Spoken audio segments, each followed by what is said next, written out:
Türkiye, İsrail'in savaş uçağını vursaydı ne olurdu? İsrail, Suriye'de Türkiye'nin 70 kilometre kadar yakınındaki bir hava üssünü vurunca akla gelen ilk sorulardan biri bu oldu. O yüzden bugün hızlıca bu soruyu cevaplayalım.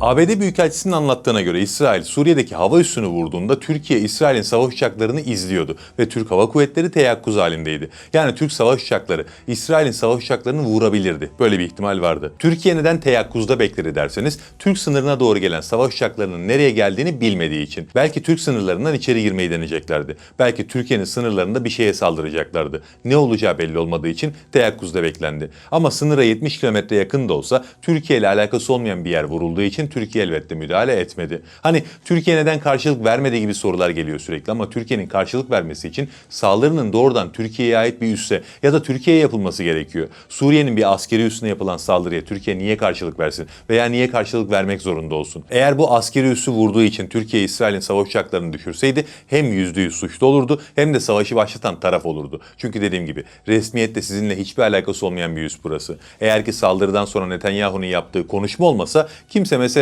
Türkiye ile alakalı olduğunu düşünmezdi bile. Böyle bir saldırıdan bahsediyoruz. Peki mesele Türkiye ile alakalı mıydı? Yani bu askeri üssün vurulması Türkiye için bir prestij kaybı mıydı derseniz elbette değil. Onu Netanyahu iç siyasette puan kazanabilmek için öyle lanse etti. Yoksa Türkiye'ye karşı askeri bir müdahalede bulunacak cesaretleri olsa Türkiye'nin Suriye'de 60'tan fazla askeri üssü var. Hepsinin de yerleri biliniyor. Bunlardan birine veya bunlardan birinin yakınına bir şeyler denerlerdi. 10 yıl önce boşaltılmış hiçbir aktivitesi olmayan ve tamamen Suriye'ye ait olan bir üssü vurmazlardı. Ama tabii ki o zaman saldırı doğrudan Türkiye'ye yapılmış olacağı için başına nelerin gelebileceğini az çok tahmin eder. Yani böyle bir şey deneyemezdi. Kısacası Türkiye'nin orada İsrail'in bir savaş uçağını vurması için bir sebep yoktu. Yani Türkiye'yi ilgilendiren bir sebep yoktu. Videoya bunu belirterek başlayalım. Ama ya vursaydı? O zaman ne olurdu? Bu soruyu iki senaryo üzerinden cevaplandırmak gerekiyor. Birincisi olayın bugünkü haliyle gerçekleştiği senaryo. Yani İsrail savaş uçakları Suriye'deki askeri üssü vurup İsrail'e geri dönecekken Türkiye'nin böyle bir hamle yapması. İkincisi Türk hava sahasının 1 metre bile olsa bir şekilde ihlal edilmesi. Bu iki senaryo ayrı ayrı değerlendirilmeli.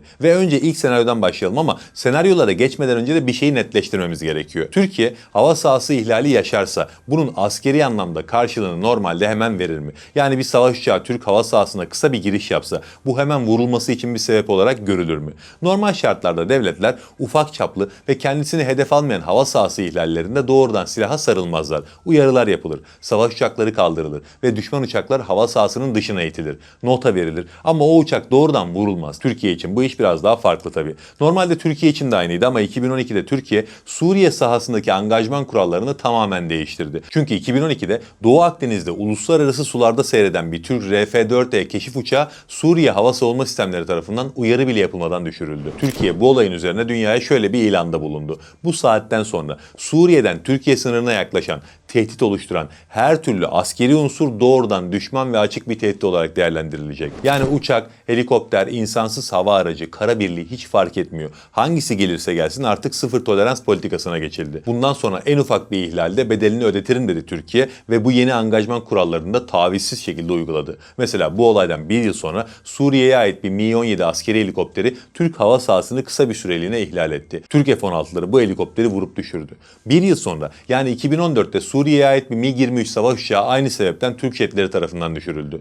2015'te Suriye'ye ait bir insansız hava aracı Türk hava sahasına girdikten 5 dakika sonra yine Türk jetleri tarafından vuruldu. Yani Türkiye hiçbir ihlale göz yummadı. Hatta bu tavizsiz doktrinin en kritik hamlesi 2015'te yapıldı. Rus Hava Kuvvetleri'ne ait Su-24 savaş uçağı sınır ihlali yaptı ve Türk F-16'ları tarafından düşürüldü. Atış yapıldığında uçağın milliyeti bilinmiyordu bile. 10 defa İngilizce olarak rotasını güneye çevirmesi için uyarıldı. Karşıdaki uçak dinlemeyince kim olduğuna bakılmadan vuruldu. O zaman Rusya ile Türkiye arasında bu çok büyük bir krize sebep olmuştu ama yapıldı mı? Yapıldı. Yani Türkiye Rusya'nın bile savaş uçağını vurdu ki İsrail kim oluyor? Bu konularda Türkiye çok net. Yani İsrail savaş uçakları Türk hava sahasını ihlal etseydi işin rengi çok farklı olabilirdi. Şimdi geçelim artık senaryolara. Eğer İsrail savaş uçağı Suriye hava sahasında düşürülseydi ne olurdu? Yani bir alan dışı müdahale durumunda ne yaşanırdı? Bu aslında aynı zamanda yaşadığımız süreçte oluşabilecek olan senaryo. Yani Türk hava sahasının ihlali yok. Suriye'ye ait bir askeri üs vuruldu. Böyle bir durumda Türkiye eğer F-16'larını kaldırsaydı ve bir savaş uçağı vursaydı %100 suçlu duruma düşerdi. Çünkü vurulan askeri üs size ait değil. Herhangi bir varlığınız da yok. Resmi olarak herhangi bir anlaşmanız da yok burayla ilgili. Uluslararası hukuk burada size kesinlikle müdahale hakkı vermiyor. Eğer Türkiye Suriye hava sahasında uçan bir İsrail jetini vuracaksa sadece şöyle bir durumda haklı olur.